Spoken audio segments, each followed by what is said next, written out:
کیا حال ہے آپ کے؟ بہت بہت شکریہ کہ آپ تشریف لائے، قیمتی وقت دیا آپ نے ہمیں اپنا۔ اچھا افسار یہ بتائیں کہ یہ کب سے کون سی عمر سے یہ شوق ہوا آپ کو ملی نغموں کا؟ سب سے پہلے تو آپ کا بہت بہت شکریہ صفیہ، آپ نے اس پروگرام میں ٹی ٹائم میں مدعو کیا، اور وائس آف ساؤتھ ایشیا واقعی اب وائس آف ساؤتھ ایشیا بنتا جا رہا ہے اور جنوبی ایشیا کی آواز بنتا جا رہا ہے، اور بہت شکریہ، بار دیگر شکریہ۔ اور یہ کہ ملی نغموں کا شوق جسے کہتے ہیں، میں یہ کہتا ہوں کہ کچھ چیزیں ایسی ہوتی ہیں جہاں پہ اللہ تعالیٰ آپ کو منتخب کرتا ہے۔ تو ویسے تو مجھے یہ شوق سمجھیں کہ 3 برس کی عمر سے تھا، جب میں نے پہلی دفعہ 1990 میں دلدل پاکستان کا ایڈ بنا تھا، ایک سافٹ ڈرنک کمپنی نے بنایا تھا، تو ملی نغموں کے سحر میں ایک ایسا گرفتار ہوا کہ بس ملی نغمے ہی ملی نغمے ہوتے تھے۔ پھر یہ ہوتا تھا کہ ٹی وی پر جو نغمہ آتا میں اسے یاد کرنے کی کوشش کرتا۔ تو 6-7 سال کا تھا تو اس وقت اچھے خاصے ملی نغمے جو مقبول تھے وہ مجھے ازبر ہو چکے تھے۔ اسکول کے اندر بھی جب میں 1 کلاس میں تھا تو جو 3, 4, 5 کے جو بچے ہوتے تھے ان کو ٹیچرز میرے پاس بھیجتے تھے کہ اب سار سے پوچھ کر آؤ کہ اس کے جو لیرکس ہیں وہ کون سے ہیں۔ میں ان کو لکھوا دیا کرتا تھا۔ تو یہ ایک چیز تھی، ایک حوصلہ افزائی تھی جو مجھے مطلب میرا مورال بلند کرتی رہی۔ تو اسکول سے گھر میں بھی کوئی پیٹریوٹک ماحول تھا یا اسکول سے ہی؟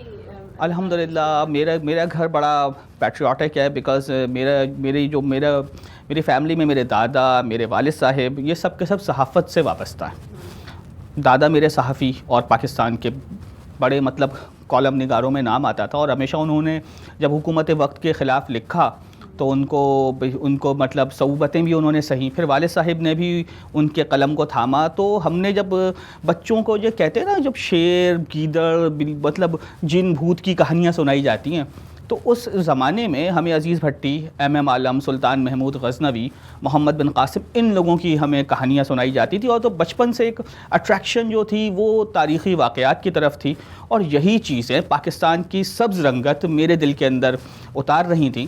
تو بس یہ رہا۔ پھر 8 سال کا تھا تو پہلی دفعہ میں نے کیسٹ ملی نغموں کی وہ امی کے ساتھ جا کر میں نے خریدی، امی نے مجھے دلائی۔ تو بس وہ سمجھے۔ اچھا اس کے بعد یہ ہوا، ایک کیسٹ لے لی، تشنگی ایک کیسٹ میں کیسے پوری ہو سکتی ہے؟ تو پھر جو بازار میں ہوتی تھیں، اچھا اس میں یہ نغمہ ہے تو بس یہ کیسٹ فوراً حاصل کروں۔ اچھا ٹی وی پر یہ نغمہ سن لیا، اب اس کو کہیں نہ کہیں سے ڈھونڈنا ہے۔ اب بازار میں کیسٹس تو اویلیبل ہر چیز۔ 8 ایئرس مطلب 8 سال کا ہوں میں، اور 96 میں نے اس شوق کو باقاعدہ، جب مطلب اس شوق میں سمجھیں اس دریا کے اندر میں نے چھلانگ لگائی، شناوری نہیں آتی تھی، مگر اللہ کا شکر ہے جب ایک وقت ایسا آیا 98 میں، جب میں 10 سال کا تھا، بلکہ 99 میں جب 10 سال کا تھا، تو اس وقت مجھے یہ گمان ہوا جیسے پاکستان کا بہت بڑا ملی نغموں کا کلیکشن میرے پاس ہے۔ مگر اس وقت بھی تشنگی اس لیے باقی تھی کہ جب میں ریڈیو پاکستان سنتا، روزانہ ایک نیا نغمہ مجھے سننے کو مل رہا ہے۔ اچھا اس سے جب وہ پرانے ماضی کے جھروکوں میں جاتے تو ایسے نغمے جو بازار میں کہیں اویلیبل نہیں ہیں، ٹیلی ویژن پہ جو نغمے آتے، تو پھر میں نے ان نغموں کو ریکارڈ کرنا شروع کیا میں نے۔ اب یعنی سمجھیں کہ 14 اگست، 6 ستمبر، 23 مارچ ٹی وی بھی آن رہتا تھا، اور ٹیپ کے اندر وہ کیسٹ موجود رہتی تھی کہ کوئی بھی نغمہ آئے اور اسے میں ڈب کر لوں۔ تو اس طرح سے یہ ایک شوق بڑھتا رہا۔ پھر یہ سمجھیں کہ جب میں نے خود شعبہ صحافت منتخب کیا اپنے لیے، تو جب میں اس میں آیا تو پھر میں پاکستان کے اداروں کی طرف جانے لگا جہاں پہ یہ نغمے بنتے ہیں، تو میں ادھر گیا۔ الحمدللہ پہلے تو ظاہر سی بات ہے کوئی کسی کو کیوں کر دے گا۔ تو یہ کتنی عمر میں ہوا کہ آپ نے آرگنائزیشنز؟ یہ مطلب سمجھیں کہ میں جب 16 سال کا تھا تو پاکستان کا سب سے بڑا ٹی وی چینل جو اس وقت بڑا نمائندہ چینل ہے، میں وہاں سے ایز اے انٹرن وابستہ ہو گیا۔ تو میں فرسٹ ٹائم میں گیا، اور جب وہ کارڈ مجھے مل گیا تو مجھے کارڈ پہ سب سے زیادہ خوشی اس بات کی تھی کہ میں اب ISPR اور معتبر اداروں میں جا سکتا ہوں۔ تو پہلی دفعہ میں گیا تو 16 سال کا تھا، اور میں ISPR گیا تو یہاں پہ کرنل ادریس صاحب تھے، میں نے ان کو اپنا کارڈ بھجوایا۔ تو وہ یہ سمجھے کہ شاید کوئی اس چینل سے کوئی فرد آئے۔ خیر انہوں نے اندر بلایا، میں نے کہا سر مجھے ملی نغمے چاہیے۔ تو وہ بہت خوش بھی ہوئے اور حیران بھی ہوئے کہ آپ ایک بچے ہیں اور صحافت کے شعبے سے وابستہ ہیں اور آپ کو ملی نغمے چاہیے. میں نے کہا سر آپ کے ملی نغمے جو بنتے ہیں وہ کہیں ملتے نہیں ہیں. اب یہ مجھے تو، اور میں تو اسے عرصے سے سن رہا ہوں، تو یہ میرے لیے سمجھیں سونے سے بھی زیادہ قیمتی ہوں گے. خیر انہوں نے مجھے بہت سپورٹ کی. اس کے بعد میں پھر ریڈیو پاکستان سے بطور براڈ کاسٹر وابستہ ہوا، پروگرام کرتا تھا. اور میں آپ کو ایک بات بتاؤں، بڑی دلچسپ بات ہے. کہتے ہیں نا کہ جس چیز کا آپ کو ذوق ہو، شوق ہو، جنون ہو، اور جس چیز کی خواہش ہو، اللہ تعالیٰ آپ کی نیت کے مطابق فیصلے کرتا ہے. تو میں جب بچپن میں تھا تو بچپن سے ریڈیو پاکستان پر 5:30 بجے فوجی بھائیوں کا پروگرام آتا تھا، ابھی بھی آتا ہے. تو اس میں پہلا نغمہ ہوتا تھا وہ ملی نغمہ ہوتا تھا. اب کیا ہوا، میں بچپن سے سنتا آ رہا تھا، تو اتفاق کی بات ہے ریڈیو پاکستان میں جب میں گیا تو وہاں پہ میں نے پہلے جو اسٹوڈنٹس کے پروگرام ہے وہی میں اس کو ہوسٹ کرتا تھا اور اس کے لیے لکھتا تھا. پھر ایک دن مجھے کہا کہ آپ نے آج 5:30 بجے فوجی بھائیوں کا پروگرام کرنا ہے. چونکہ جو کرنل ادریس صاحب آتے تھے ان سے بہت اچھے مراسم ہو گئے تھے، انہوں نے کہا آج کا پروگرام تم کرو گے. اب یقین کریں کہ وہ مائکرو فون جہاں پہ آپ بچپن سے آپ سنتے ہو اسی مائکرو فون پہ آپ نے آنا ہے. تو بس یہ سمجھیں کہ اللہ تعالیٰ کی طرف سے ایک کرم ہوا. اور اس دن میں بہت خوفزدہ تھا، ظاہر سی بات ہے اس مائکرو فون کے آگے میں بول نہیں پا رہا تھا، مگر خیر انہوں نے بہت حوصلہ افزائی کی. اور اسی زمانے میں میں یہ کرتا تھا کہ کرنل صاحب سے میں کہتا تھا کہ سر آپ جو ٹیپ منگواتے ہیں نا ملی نغموں کی تو وہ مجھے ڈب کروا دیا کریں، اس میں سے آپ ایک نغمہ ہی آپ آن ایئر کرتے ہیں. تو خیر انہوں نے یہ بھی کیا. پھر اس کے علاوہ جب ریڈیو پاکستان کی بھی بات بتاؤں، میں میٹرک میں تھا، ریڈیو پاکستان میں جب میں گیا تو ایک کوئز مقابلہ تھا، اور میں کوئز مقابلے میں شرکت ہی اسی لیے کرنے گیا تھا کہ ریڈیو پاکستان میں میری انٹری ہو سکے. تو میں جیسے ہی گیا تو اتفاق ہے وہ کہنے لگے کہ ہمیں اسکول کا بچہ نہیں چاہیے، کالجز اور یونیورسٹی کے ہمیں افراد چاہیے. میں نے کہا اگر آپ رکھ لیں، اگر میں ہو سکتا ہے مجھے کھیلنے کا شوق ہے، کوئی الحمدللہ جنرل نالج ہے، پاکستان کے متعلق نالج ہے. خیر انہوں نے اندر بلا لیا، میرے ساتھ کوئی پارٹنر بھی نہیں تھا. اتفاق ہے وہ مقابلہ میں جیت گیا. اور جب وہ جیتا ہوں تو اس دن اس وقت کے انفارمیشن منسٹر اور اسٹیشن ڈائریکٹر سبھی موجود تھے. جب مجھے پرائز کے لیے بلا رہے تھے تو میں نے کہا مجھے اس کی انعامی رقم کے بجائے مجھے ملی نغمے دیے جائیں. تو وہ انفارمیشن منسٹر مشرف صاحب کا وہ ٹائم تھا، وہ خود حیران ہوئے کہ یہ ایک ملی نغمے، یہ کون ہے کہ جو مطلب کیش پرائز چھوڑ کے کہہ رہا ہے کہ ملی نغمے دو. تو پھر اس وقت جو ریڈیو کا عملہ تھا وہ حیران ہوا کہ آپ کو مہدی ظہیر، سلیم گیلانی، نہال عبداللہ، یہ سارے لوگ ریڈیو کے لوگ ہیں، آپ کو ان کے نام کیسے پتہ؟ آپ ان کو تو پھر آپ ان کے نغمے بھی بتا رہے ہیں کہ انہوں نے یہ نغمے لکھے، یہ گائے، یہ کمپوز کیے. تو اور کوئی آپ کا کوئی ریڈیو سے وابستہ رہا ہے آپ کا؟ میں نے کہا نہیں سر میرا اپنا ذاتی شوق ہے. تو بس یہ ایک سلسلہ تھا الحمدللہ. پھر پاکستان کے تقریباً جب تمام ملی نغمے میرے پاس ریڈیو کے بھی ہو چکے تھے تو اتفاق یہ ہوا کہ ریڈیو پاکستان کی لائبریری میں آگ لگ گئی. ایک بہت بڑا حادثہ تھا جس میں ان کے کئی یادگار ملی نغمات ضائع ہو چکے تھے. تو پھر میں نے ان کو جا کر دیے کہ بھائی آپ کی امانت تھیں جو آپ سے میں نے کسی نہ کسی طرح کر کے لیے تھے، یہ ایک چیز میرے پاس محفوظ تھیں، تو اس کی کاپی اب آپ بھی رکھیں. تو الحمدللہ وہ نغمے اس طرح پاکستان میں محفوظ ہوئے. تو یہ ایک سلسلہ ہے. یہ بھی اچھا سلسلہ نکلا ہے کہ آگ لگی اور دیکھیں نا چیز کو جب محفوظ کرنا ہوتا ہے، میں یہ کہتا ہوں کہ دیکھیں پاکستان اس وقت دنیا کا وہ ملک ہے جہاں پر سب سے زیادہ ملی نغمات بنائے جاتے ہیں.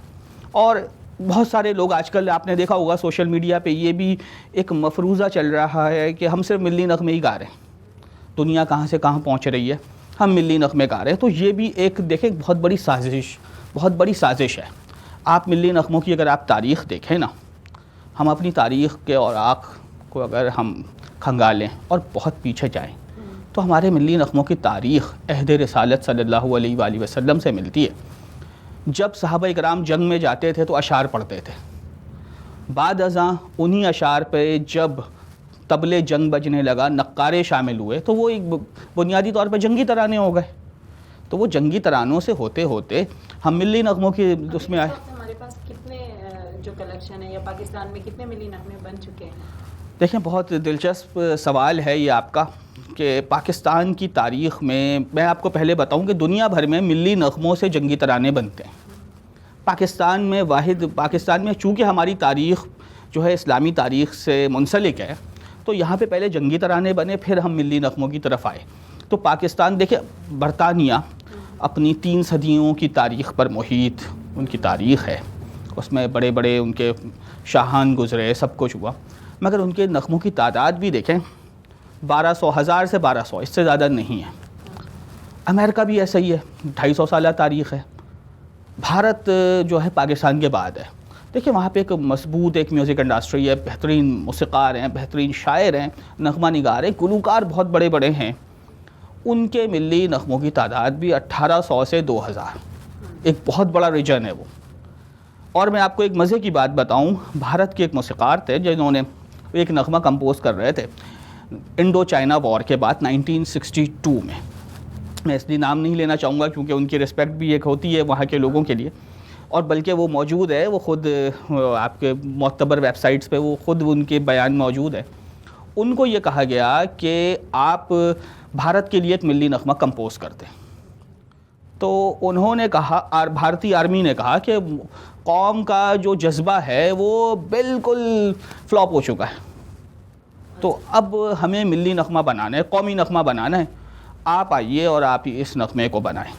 تو انہوں نے صاف منع کر دیا. انہوں نے کہا کہ دیکھیں سرکاری کام ہے، فوجی کام ہے، فری کا کام ہوگا تو فری کا کام میں نہیں کرتا. مگر مجبوراً انہیں بنانا پڑا اور انہوں نے بنایا. وہ بھارت کا بڑا مقبول نغمہ ہوا، آج بھی وہ لوگ وہی بجاتے ہیں ہر موقع پر.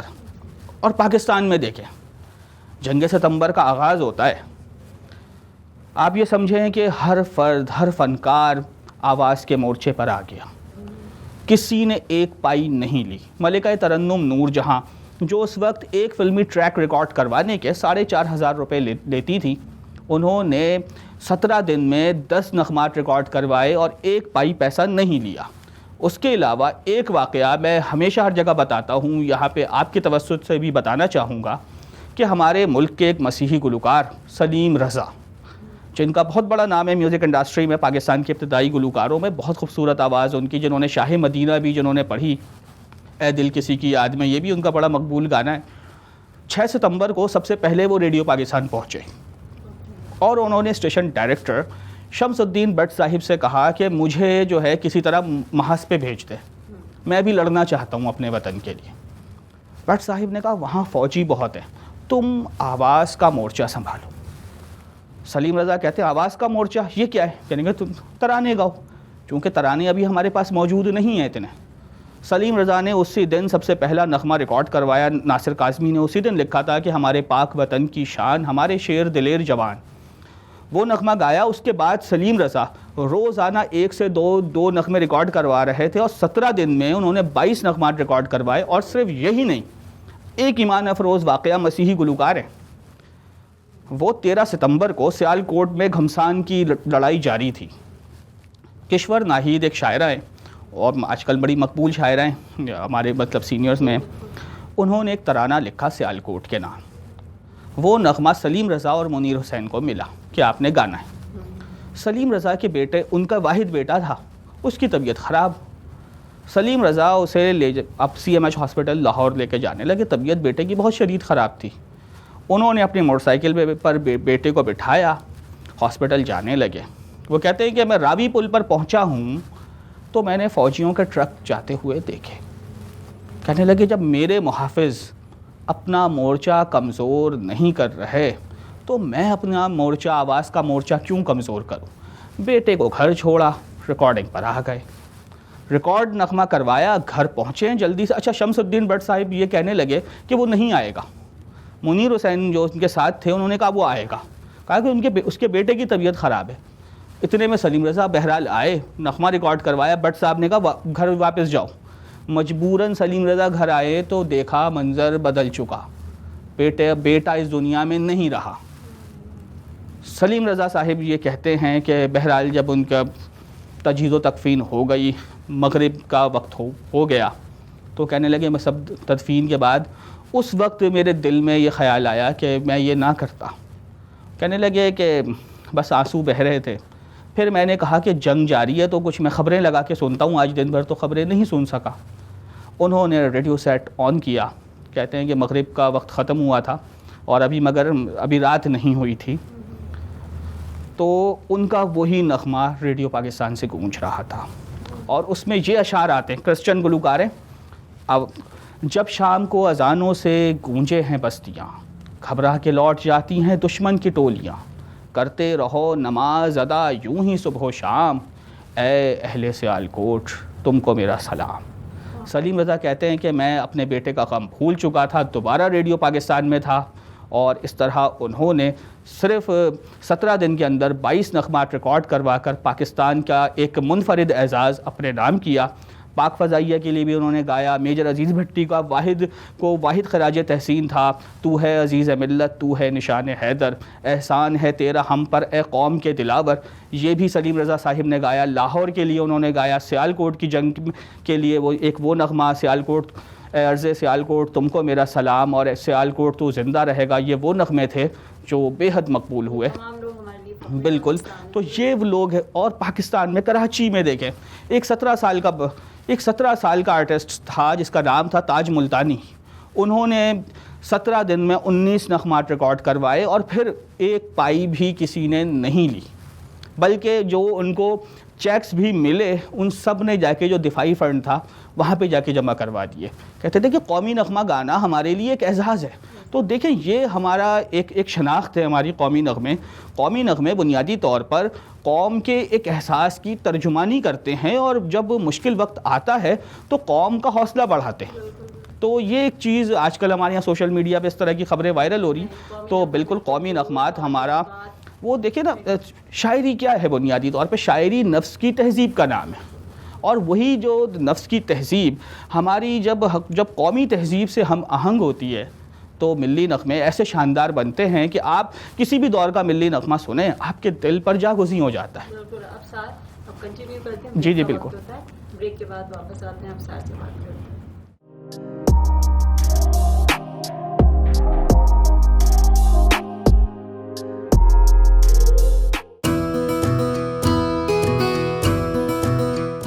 بروکلن کے رہائشیوں کے لیے خوشخبری، بروکلن میں آپ کے گھر سے قریب ہماری کسی بھی فارمیسی میں تشریف لائیں، جہاں ادویات کے علاوہ اعلیٰ اور معیاری کوالٹی کے اسکن پروڈکٹس، کاسمیٹکس، حلال وائٹامنز، چھوٹے بچوں کے کھلونے اور واکنگ ایڈز بھی دستیاب ہیں۔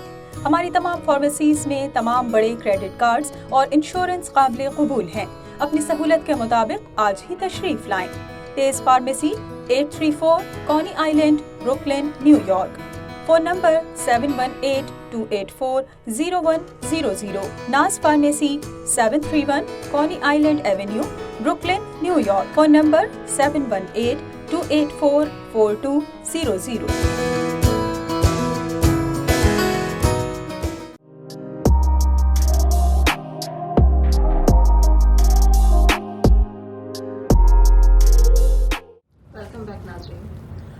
اچھا افسار، اتنی زیادہ ریسرچ کی، اس کے لیے کیا اسٹریٹجی کیا تھی؟ ریسرچ کی اسٹریٹجی کیا تھی؟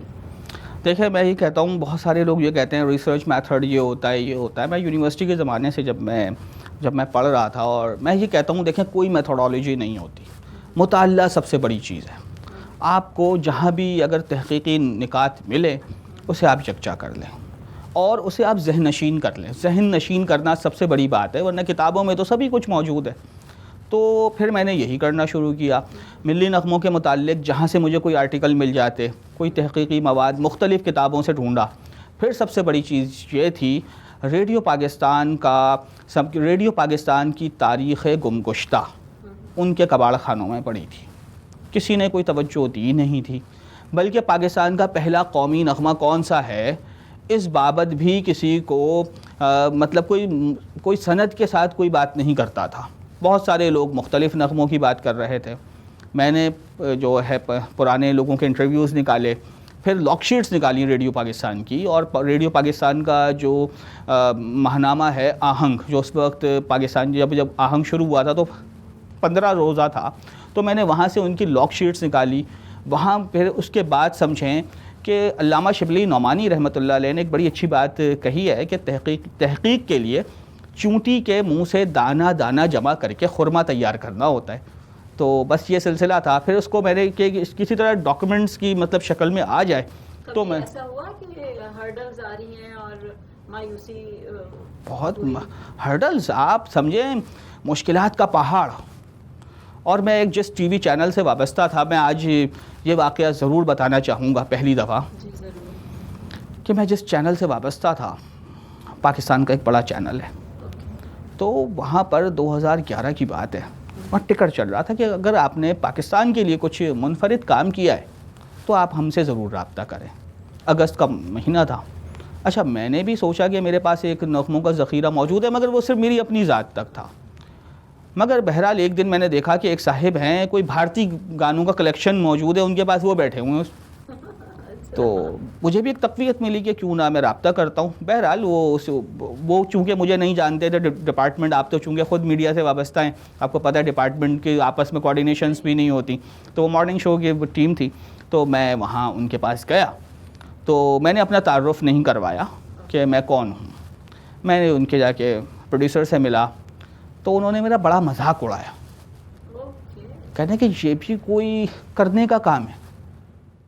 اب آپ یقین کریں صفیہ کہ میں اس وقت لیفٹ سے آ رہا تھا تو آنکھوں میں تھوڑی سی نمی آ گئی کہ یہ کیا میں نے پاکستان کے لیے کر رہا ہوں, اور پاکستانی چینل میرا اپنا چینل مجھے یہ کہہ رہا ہے. اس وقت بھی میں نے اپنا تعارف نہیں کروایا, مگر یہ بھی احساس نہیں ہوا کہ کتنی محنت لگی, کتنی وہ ان کو کوئی وہ نہیں تھا. انہوں نے کہا ملی نغمے بھی کوئی جمع کرنے کی چیز ہے. میں نے کہا اگست کا مہینہ ہے اور ساری چیزیں. بہرحال میں نے ان سے اگلی بات ہی نہیں کی اور میں اتر کے آ گیا.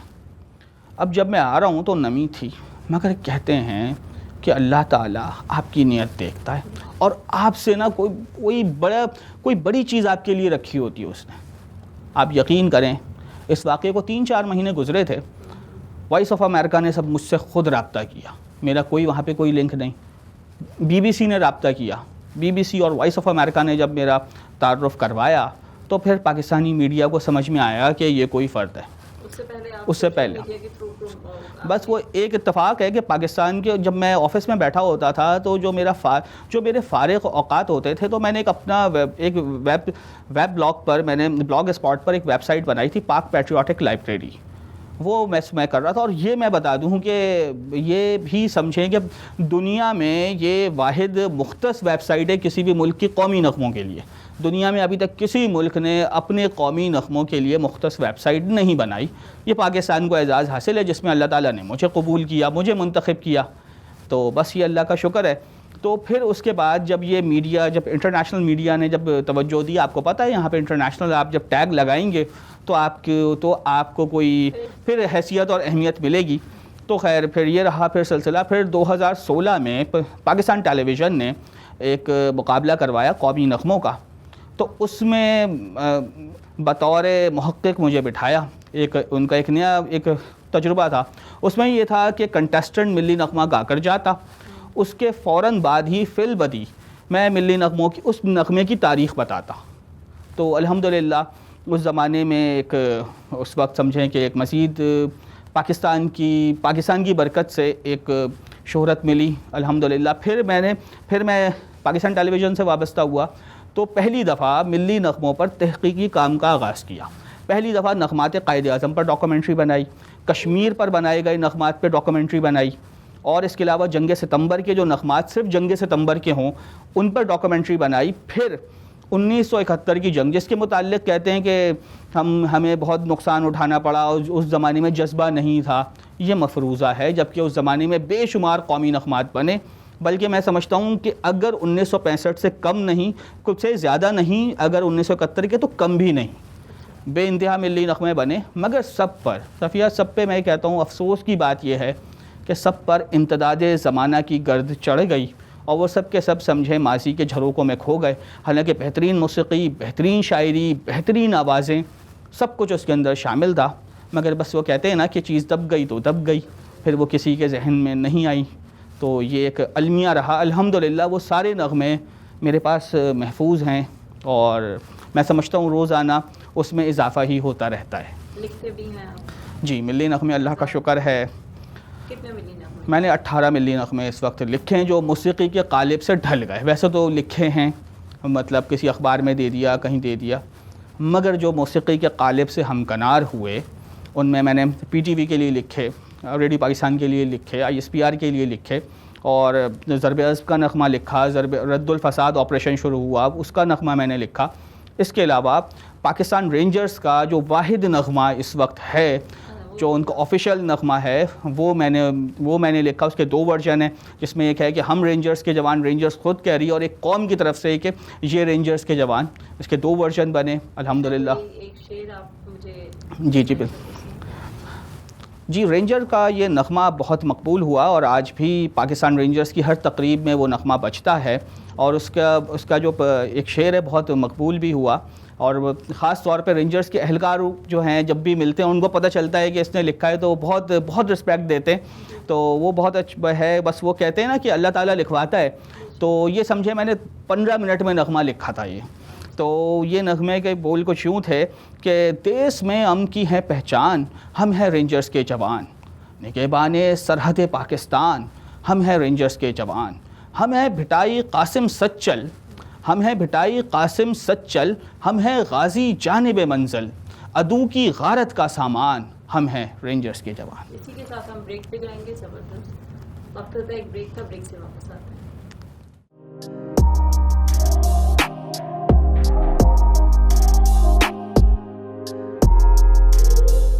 امریکہ کو کورونا وائرس نے ہلا کر رکھ دیا ہے. تمام سرکاری و غیر سرکاری دفاتر, ادارے اور کاروبار وقتی طور پر بند. ہزاروں لوگ ہلاک اور بے روزگار. لاک ڈاؤن کی وجہ سے لاکھوں افراد گھروں میں محصور ہو کر رہ گئے ہیں. دوسری قوموں کی طرح پاکستانی کمیونٹی بھی متحرک. پاکولی نیو یارک کے ڈائریکٹرز نے اپنے کنٹریبیوشن کے ذریعے بلا امتیاز لانگ آئی لینڈ کے نادار, غریب, بے روزگار اور ایسے افراد جو کسی معذوری کے سبب گھر سے باہر نہیں جا سکتے ان کے گھروں کے دروازوں پر اپنی جانب سے مفت راشن پہنچانے کا اہتمام کیا ہے.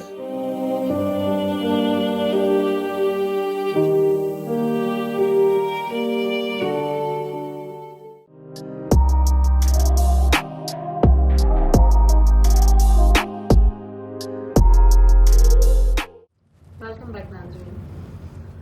افسار, آپ نے جو ریسرچ کی, سیم ٹائپ آف ریسرچ سے کبھی بوریت نہیں ہوئی؟ کچھ ایسا فیل ہوا کبھی کہ اب مجھے کسی اور ڈائریکشن میں بھی کام کرنا چاہیے؟ دیکھیں ابھی تک تو آپ کے پاس ساری کلیکشن ہوگی. بالکل. تو دیکھیں میرا جو بنیادی طور پہ میں ریسرچر ہی ہوں اور میری مختلف جہتوں میں میرا کام پھیلا ہوا ہے. شناخت میری ملی نغمات ہیں, مگر میں نے اسلامی تاریخ پر میں نے لکھے ہیں, اور بلکہ جس وقت میں گریجویشن کا اسٹوڈنٹ تھا اس وقت میرے research paper international research journals میں شائع ہوئے تھے, وہ اسلامی تاریخ کے موضوعات پر تھے. اس کے علاوہ جب میں اپنی فیلڈ میں ہوں, میں مطلب شعبہ صحافت میں اور پروگرامنگ میں ہوتا ہوں, تو وہاں پہ جو ریسرچ کا معیار ہے یا ریسرچ کا جو مطلوب جو متن ہوتا ہے وہ بالکل کچھ اور ہوتا ہے. نغمے کے علاوہ کوئی اور پروجیکٹ ہے جو ابھی آپ نے سٹارٹ کیا ہو کسی اور؟ نہیں, میں اب بلکہ میں نے ملی نغموں پہ الحمدللہ پاکستان کی پہلی تحقیقی کتاب وہ الحمدللہ میں نے مکمل کر لی, اور میں نے 27 رمضان المبارک کو اس کا تکملہ لکھا. اس میں پاکستان کے تمام ملی نغمات کی پوری ہسٹری موجود ہے کہ یہ نغمہ کس نے گایا, اس کے بول کیا تھے, اس کے شاعر یہ ہیں, موسیقار یہ ہیں, کہاں سے نشر ہوا, اور سب سے بڑھ کر کتنے دورانیے پر مشتمل ہے, کتنے منٹ کتنے سیکنڈ کا ہے. تو اس کے اندر پاکستان کے صرف اردو میں نہیں, پنجابی اور سندھی, بلوچی, بلکہ پھر ہماری جو دیگر مطلب سرائیکی زبانیں, گلگتی زبانیں, بلتی, شنا, جن میں ملی نغمات بنے وہ سارے شامل ہیں. بلکہ 1971 سے پہلے مشرقی پاکستان جب ہمارا تھا تو اس وقت پاکستان کے لیے بنگالی زبان میں جو ملی نغمے بنے تھے بہت خوبصورت نغمے تھے, چونکہ کہتے ہیں کہ بنگال میں موسیقی پیدا ہوئی ہے, تو وہاں پہ جو سر اور ساز ہیں وہ بہت ہی خوبصورت ہیں, گو کہ ہمیں سمجھ میں نہیں آتے, مگر اس میں جوش اور جو جذبات ہیں پاکستان کے لیے وہ شامل ہیں. وہ چیزیں بھی سمجھے بالکل ختم ہو گئی تھیں, الحمدللہ اللہ تعالیٰ نے مجھے دلوائی, تو وہ بھی اس کتاب کا حصہ ہیں. اور اس میں آپ کو تمام گلوکاروں کے نام کے ساتھ میں نے اس کو کیٹلاگ جیسے حروف تہجی کے اعتبار سے میں نے مرتب کیا ہے, تو تمام گلوکاروں کو, اور اس میں آپ کو جو ہے تمام نغمات آپ کو مل جائیں گے. اس کے علاوہ اس میں ریسرچ کے مطلب 6 چیپٹرز بھی ہیں کہ ملی نغموں کا دور کس دور سے کس دور تک کیا خاصیت اور کیا خصوصیات ملی نغمات میں تھیں، تو وہ ایک سمجھیں کہ ایک ریسرچ پیپرز بھی اس کے اندر موجود ہیں، اور ساتھ ساتھ یہ پورا کیٹالاگ بھی ہے. اور یہ پاکستان میں کسی نے یہ کام نہیں کیا، بلکہ ملی نغموں پہ کسی نے کام نہیں کیا تھا پاکستان کی 70 سالہ تاریخ میں. بس اللہ تعالیٰ نے مجھے یہ ایک شرف بخشا. تو بس یہ سمجھیں کہ میں پھر کئی دفعہ ایسی ہرڈلز آئیں صفیہ کہ آپ یقین کریں کئی دفعہ ہمتیں بھی ٹوٹی. پھر میں سوچتا تھا نہیں ابصار، اگر اب تم نے ہمت توڑی تو تم یہ قوم کے ساتھ جرم کرو گے، تو ایک قومی مجرم بن جاؤ گے، کیونکہ تم اس حد تک جا چکے ہو جہاں تک کوئی نہیں پہنچا. تو الحمدللہ میں نے اس کو پھر سوچا کہ اس کو مکمل کروں گا. اور پھر جب یہ لاک ڈاؤن کا سلسلہ شروع ہوا تو کہتے ہیں نا کہ 2 چیزوں کو غنیمت جانو، ایک صحت کو اور ایک فرصت کے لمحات کو. حدیث نبوی صلی اللہ علیہ وآلہ وسلم ہے جس کا مفہوم ہے. تو میں نے ان فرصت کے لمحات میں اس کتاب کو لکھنا شروع کیا. 7 سال سے ایک چیز پینڈنگ میں تھی. آپ یقین کریں 650 صفحات کی وہ کتاب اسی لاک ڈاؤن میں مکمل ہوئی. اور 27 رمضان المبارک کو میں نے اس کا تکملہ لکھا، کیونکہ اس سال 27 رمضان المبارک کو ہم نے پاکستان کی پلیٹینیم جوبلی بنائی تھی. 75 سال اسلامی اعتبار سے ہو چکے تھے. تو اسی دن اسی شب کو میں نے میں نے مکمل کی کتاب. تو اب یہ دیکھیں انشاءاللہ اشاعت پذیر کیسے ہوتی ہے، اب زیور طباعت سے کب آراستہ ہوتی ہے. اصل کام تھا میں نے لکھنا، تو وہ میں نے ضرور الحمدللہ میں نے کر دیا. بے شک بالکل. تو یہ ہے. پسندیدہ نغمہ خود کا کون سا ہے؟ یہ تو بہت مشکل سوال ہے. اتنے سارے نغمے ہیں تو میرے دیکھیں میں کوئی ایک سے زیادہ بھی نغمات ہیں اگر، تو جو خود کو آپ کو زیادہ دیکھیں میں تو ہوں، مجھے سارے ہی نغمے میرے لیے سارے ہی نغمے سمجھیں کہ مجھے اپنی جان سے زیادہ عزیز ہیں. اور لازمی سی بات ہے کہ آپ نے ہر نغمے کے لیے کوئی میوزیشین کمپوزر آپ کو زیادہ اپیل کیا ہو اور آپ کو لگا ہو کہ میں سمجھتا ہوں کہ پاکستان میں سارے ہی نغمے ہیں، مگر جب آپ نے ادھر پھنسا دیا ہے میں تو یہ کہہ رہا ہوں. تو پاکستان کا پہلا نغمہ جب بنا تو اسی رات نشر ہوا تھا. 2 نغمے تھے. ایک تو نغمہ تھا مولانا ظفر علی خان صاحب نے لکھا تھا، وہ انہوں نے پہلے لکھا تھا مگر بطور ملی نغمہ اس رات کی مناسبت سے 27ویں کی شب تھی اور پاکستان کا قیام عمل میں آیا تھا. تو وہ ایک نغمہ تھا توحید کے نغموں کی تانیں اڑائے جا، مطرب تمام رات یہی نغمہ گائے جا. منور سلطانہ نے گایا تھا، مگر اس کے بعد عموماً لوگ یہ کہتے ہیں کہ وہ پہلا نغمہ ہے، مگر در حقیقت یہ پہلا نغمہ ہے. دوسرا نغمہ جو تھا وہ بھی بہت عمدہ تھا، جسے منور سلطانہ اور دلشاد بیگم نے گایا تھا. میں کہتا ہوں کہ اپنی شاعری کے اعتبار سے، اپنے جذبات کے اعتبار سے اور اپنی کمپوزیشن کے اعتبار سے ایک خوبصورت ملی نغمہ ہے. چاند روشن چمکتا ستارہ رہے، سب سے اونچا یہ جھنڈا ہمارا رہے. اس جھنڈے پہ اب قوم کی لاج ہے، اس جھنڈے پہ سب کی نظر آج ہے. جان سے کیوں نہ ہم کو یہ پیارا رہے، سب سے اونچا یہ جھنڈا ہمارا رہے. کہتے ہیں کہ جب یہ نشر ہوا تو ہر آنکھ بھر آئی تھی. اور پھر اس کے جب گراموفون ریکارڈز بنے تھے تو لاہور اسٹیشن پر جو لوگ آ رہے تھے، جو لٹے پٹے قافلے آ رہے تھے، تو ان کو وہ ڈیسک فراہم کی جاتی تھیں. اور لاہور اسٹیشن پہ گراموفون ریکارڈ اس کا بجتا رہتا تھا کہ جو بھی آئے وہ جس اس سرزمین میں آیا ہے تو وہ اس کے پرچم کی تابانی سے کم از کم وہ خود کو ایک مطمئن کرے کہ ہم نے ایک پاک سرزمین پہ قدم رکھے ہیں اور پھر ہم نے اسی دھرتی کو، اسی ملک کو ہم نے آگے لے کر جانا ہے. تو یہ نغمہ سمجھے. اور یہ نغمہ مزے کی بات ہے، ایک عرصے تک پاکستان کا قومی ترانہ 1954 میں بنا، تو ایک عرصے تک ریڈیو میں جب نشریات کا آغاز قرآن شریف کی تلاوت کے بعد اس نغمے سے ہوتا تھا، اور جب ٹرانسمیشن بند ہوتی تھی تو یہی نغمہ بجتا تھا. تو ایک عرصے تک لوگ یہ سمجھ رہے تھے جیسے پاکستان کا یہ قومی ترانہ ہے. تو یہ بطور قومی ترانہ بھی ایک عرصے تک استعمال رہا.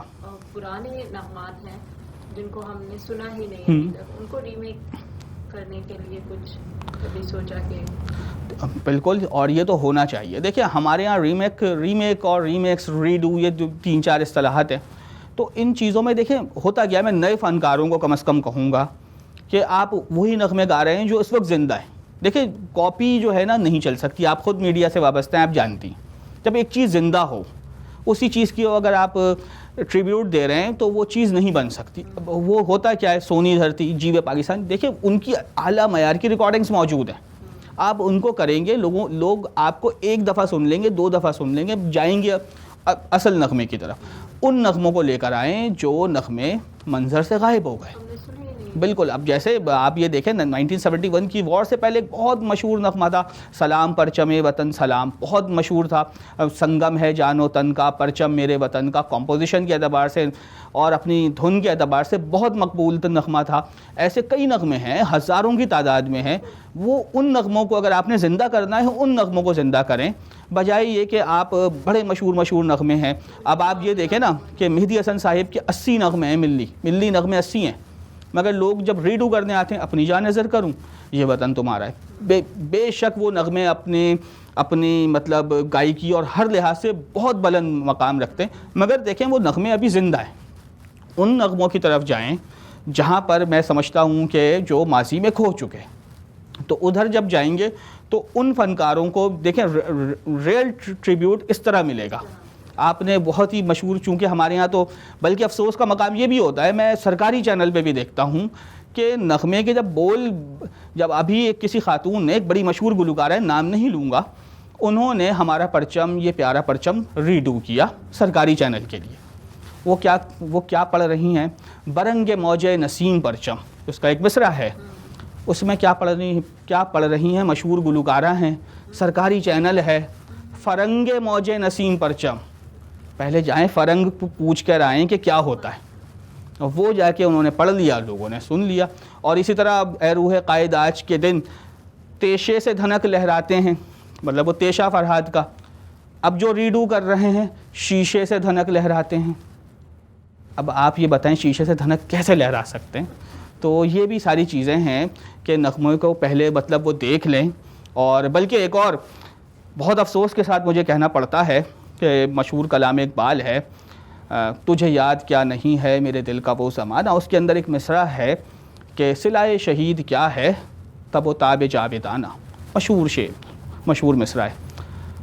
سرکاری تقریب ہوئی مشرف کے عہد میں اور وہاں سب لوگ بیٹھے تھے, اور ایک قومی گلوکارہ نے گا لیا صلائے شہیر کیا ہے تب و تاب جاویدانہ. شہیر کے معنی, اور اقبال کا کلام ہے, تو کم از کم اس کو پڑھ لیں, ایک دفعہ دیکھ لیں کہ وہ ہے کیا. یہاں پر مان ہی کچھ کے کچھ ہو جاتے ہیں.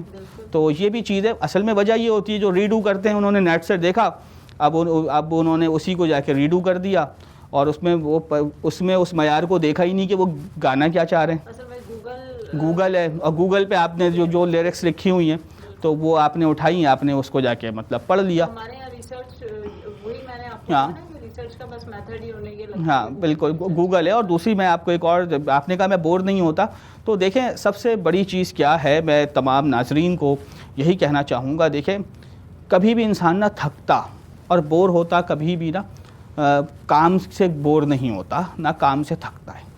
تھکن ہوتی ہے ہمیشہ کوفت سے. آپ کا اگر پسند کا کام ہے نا, آپ 3 دن آپ اس میں منہمک ہو جائیں گے. اور یہ تو پھر ایک سمجھیں کہ ایک